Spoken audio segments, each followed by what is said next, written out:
Hi everyone, welcome back to my channel. My name is Phi and this is Money Philosophy.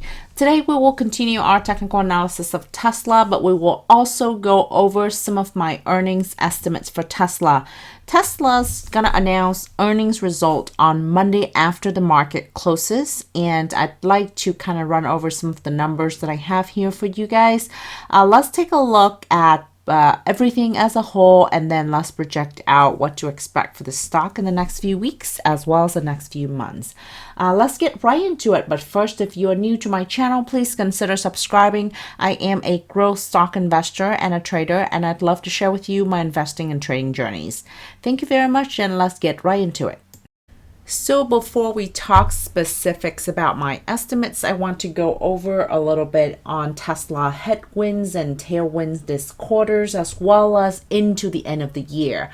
As an investor, I look a few quarters out. I don't just look at this quarter. So it's important to discuss the various factors for a few quarters out in conjunction with the financial as well as technical analysis. Even though I know that for traders, you probably only care 1 day or 1 week at a time, but this is the occasion to talk about a much broader picture of Tesla. So bear with me. I do have the link down below for you to jump right into technical analysis, but I highly encourage you to listen to the entire video, because that's where I break down Tesla, the way I look at it, and it could also be good for swing trade and leap options if you're interested.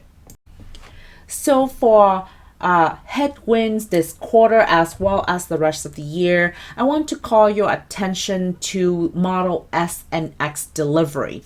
Model S and X historically is a very good margin generator for Tesla. So if you are looking here, the S and X for Q1 and Q2 of 2021, the red and the orange bottom here is very, very low compared to historically past quarters. So you could see that the margin will be compressed as far as these vehicles are concerned, because they do have a healthy margin for Tesla. Does that mean that it's necessarily going to get Tesla into a loss position? Absolutely not. But the margin could be better had they produced Model S and X a lot more in Q1 and Q2. That is not the end of the world. They can always make up for it in the back half of the year, because the margin on the Model S Plaid is also really good, and on a regular Model S is also very good. So there's a lot to look forward to in the back half of the year, and I strongly believe that Tesla will make up for it in the back half of the year. The second headwind would be Bitcoin, and I will break it down a little bit. At the end of the day, I think it kind of sort of net neutral for Tesla.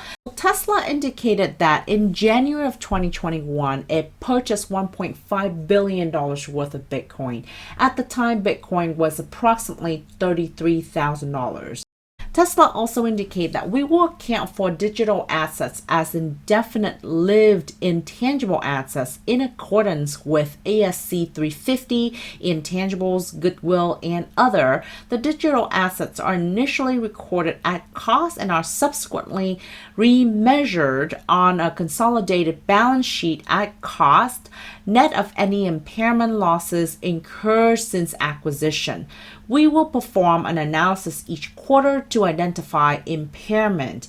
If the carrying value of the digital asset exceeds the fair value based on the lowest price quoted in the active exchange during the period, we will recognize an impairment loss equal to the difference in the consolidated statement of operations. In plain English, if the purchase price or the book value of Bitcoin is higher than the fair market value of Bitcoin based on the lowest reading of the market for the period, then they would write off some of the losses. So, for example, Tesla bought Bitcoin in late January at around $33,000. Okay.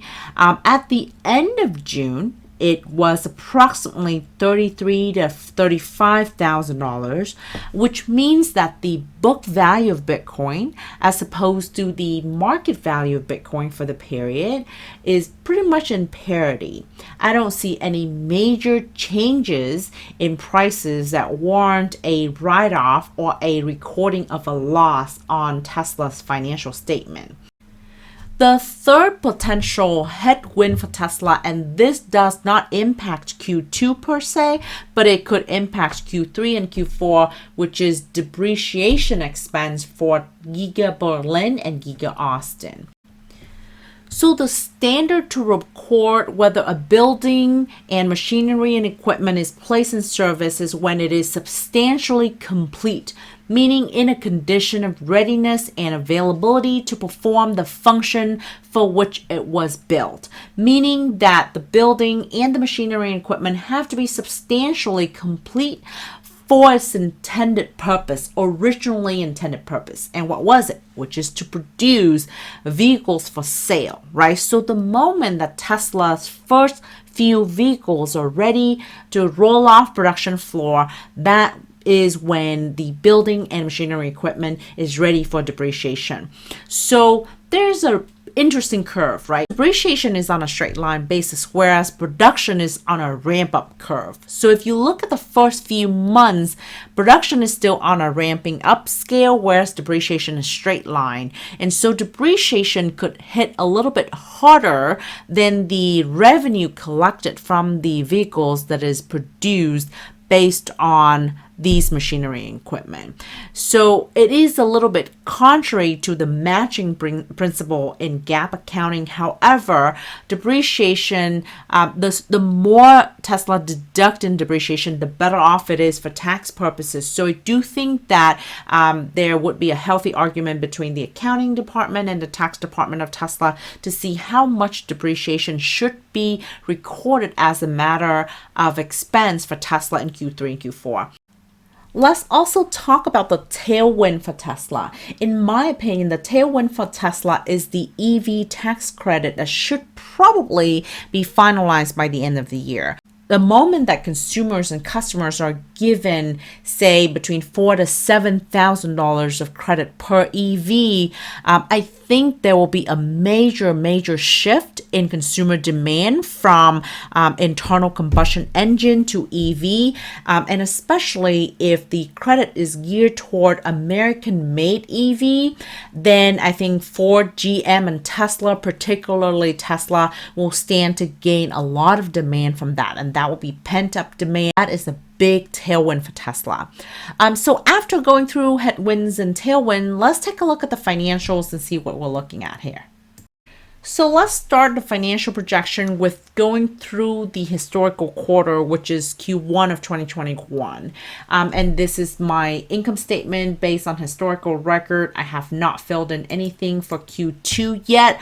For Q1, which is the latest financial available from Tesla, I highlight areas in orange, which means that the expenses that are substantially higher than the quarter before, and items in green, which are really good for Tesla, which means that there were improvements in these numbers for Tesla as of the last quarter.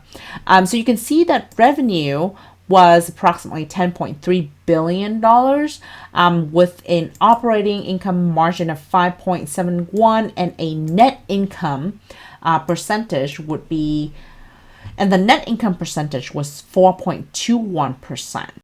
The other gross margin that I want to call your attention to is the overall company-wide gross margin. Tesla is sitting at about 21% as of Q1 2021. That is an important number to pay attention to.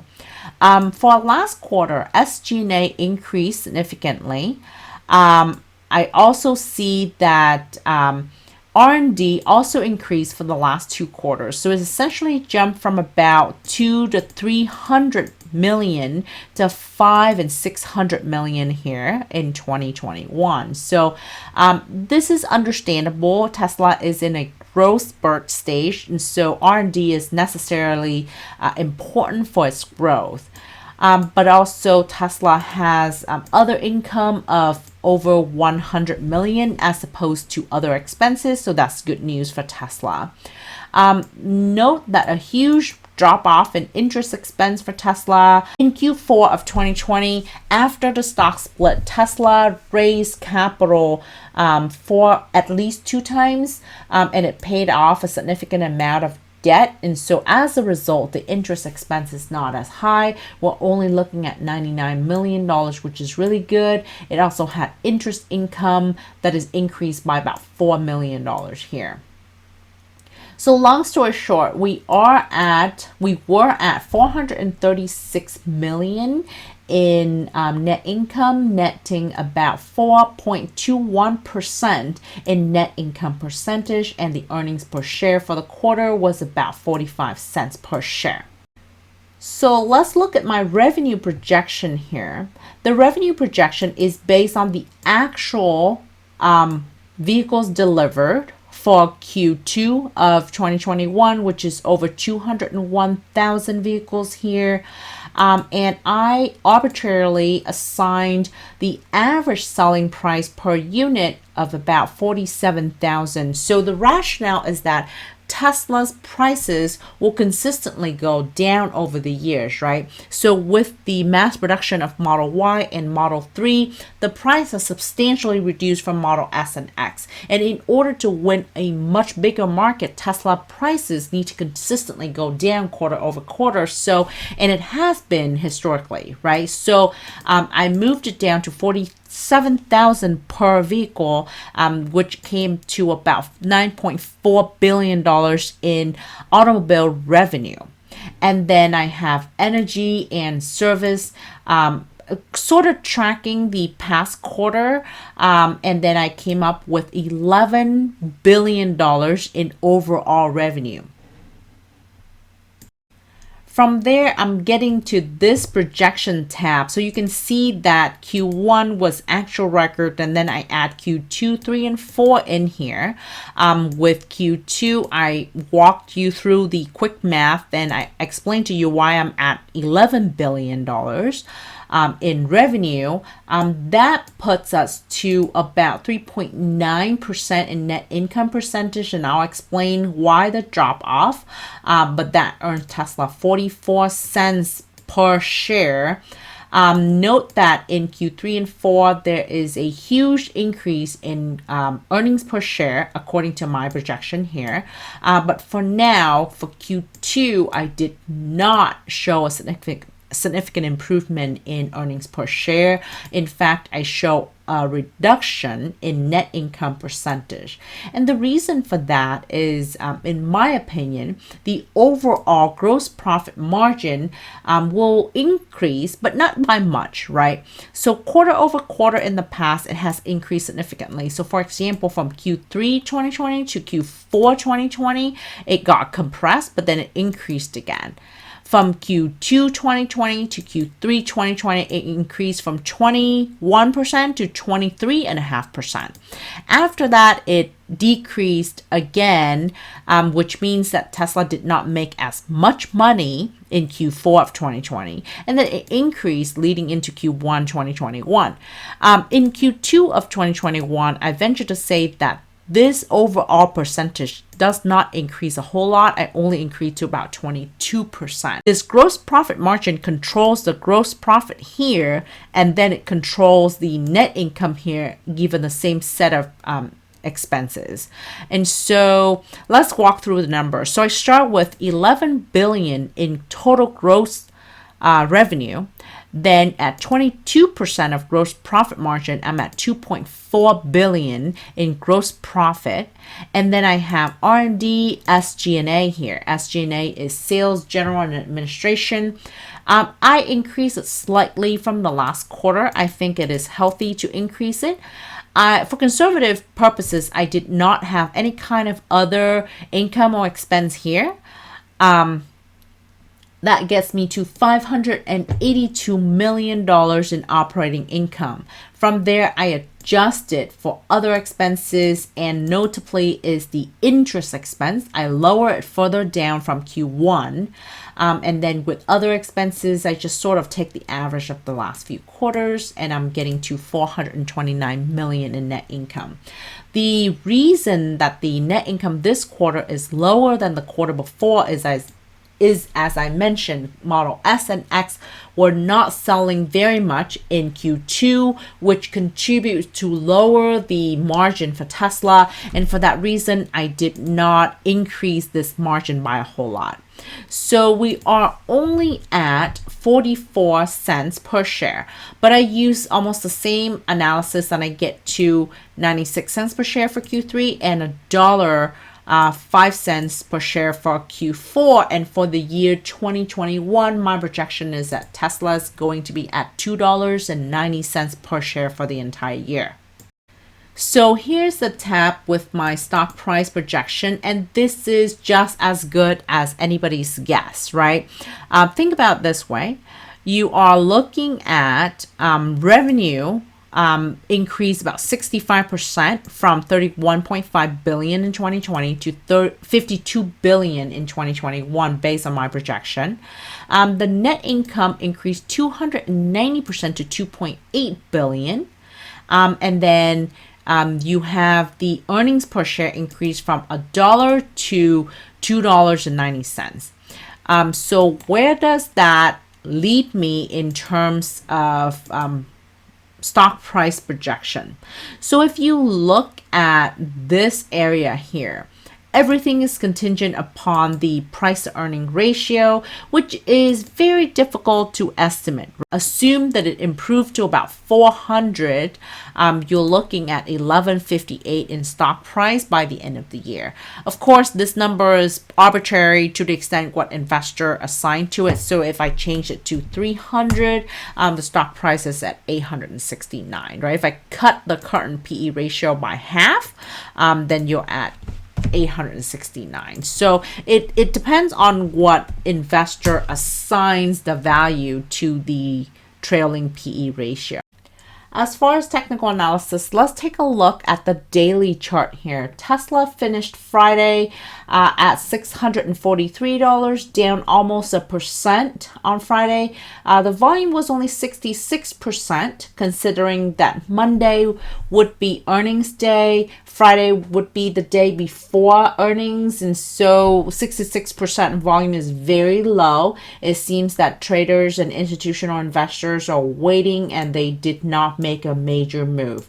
The price action seems to be bearish continuation. There is a long wick, which means that Tesla reversed and ended the day much higher than the low point of the day, which is always good news on the daily chart alone. But if you're looking at the last few weeks, Tesla hasn't really done anything. It has been sideways with the high point of about $700 and a low point of about $622. On the hourly chart here, it seems that Tesla has a very strong support at 200 days SMA, which is $641. However, it has been trying to move up but failed, and then tried again but failed again. So it is not really setting up for anything in particular. It did have some inverse head and shoulder here. It also had another inverse head and shoulder here, but neither one of them has materialized. It seems that a lot of people are still waiting for earnings call. Tesla right now is flirting around 50 days SMA, which is $628, and 200 days SMA, which is $641. If it does hold this area, that is good news. Independent of earnings, I think that Tesla needs to maintain above 628 in order to at some point resume bullish. But if Tesla does lose 628, then we are in bearish territory pretty soon. So once again, strong support at $628, which is 50 days SMA. Tesla could potentially hit 628 one more time and then bounce back up to 672, 689, and 704. How can Tesla get there? Tesla needs a really good catalyst and the earnings need to be really good, or some sort of guidance or announcement that is unexpected for the market. If Tesla is doing just about right where Wall Street estimates it should be, then I don't really expect a huge jump in the stock. Any potential in Tesla needs to be taken in conjunction with the year before. So if you have to look at it, it probably should be probably until toward the end of the year when we really see a trend changing opportunity if you're looking at a longer term trend. However, right now I do think that 628 is a very decent support and it should bounce from there. On the bear side, we can always argue that Tesla has hit multiple top at around $689 and it has not been able to break through that ceiling. And it has been moving down. This could be a support. However, if Tesla breaks the support of $628, then it is a very clear bearish territory that Tesla would be entering. The next price target would be 600, 573, 550, and 540. So it is hard to tell what side will win at this point. I am a Tesla investor, so naturally I'm a Tesla bull, but given the volume, it's also very hard to predict. Once again, I do note that there's divergence on the hourly and the 4-hour chart as well, but I can't really say that that is a absolute signal for it to bounce. It is likely to bounce, but it all depends on volume and guidance from Tesla and Elon Musk. As far as trading range tomorrow, Monday, the day before it announces Q2 earnings, we're looking at on the upper end $649, middle range is $643, which is right around 200 days SMA, and the bottom range is around $631, also right around 50 days SMA. So keep this in mind. I would probably not trade Tesla tomorrow before earnings. I want to wait to see what's going on after earnings in order to predict what the next step would be. As far as potential surprises, I can't really tell you what the surprise would be. We know that this past quarters, Tesla has announced a full self-driving subscription as well as Beta 9 release for a selected group of drivers, which is always good news. Like I said, FSD is going to be very big in the future. I'm rooting for it, but of course it has a lot of regulatory challenges ahead of it. The other thing that Tesla has been doing is revamping or retrofitting the lines for Model S and X, which are the higher margin models, and that would probably be rolled out in Q3, where a lot of Model S and X will be produced. That would be good news for Tesla.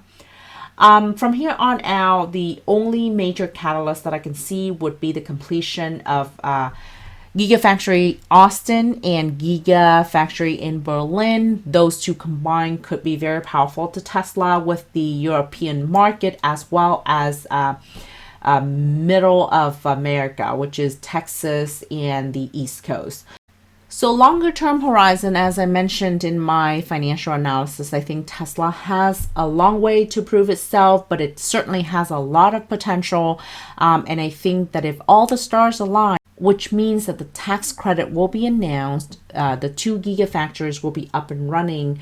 This could be a perfect storm for Tesla in the back half of the year, but a lot has to do with timing and execution, which right now we're just waiting for more update and announcement from Tesla tomorrow. So let's stay tuned. So that does it for this video. I hope you find the information helpful. I hope you will be listening to Tesla's earnings call just like I would tomorrow. And I'm excited to share with you some of my thoughts after the earnings call. Until the next video, thank you very much. Bye.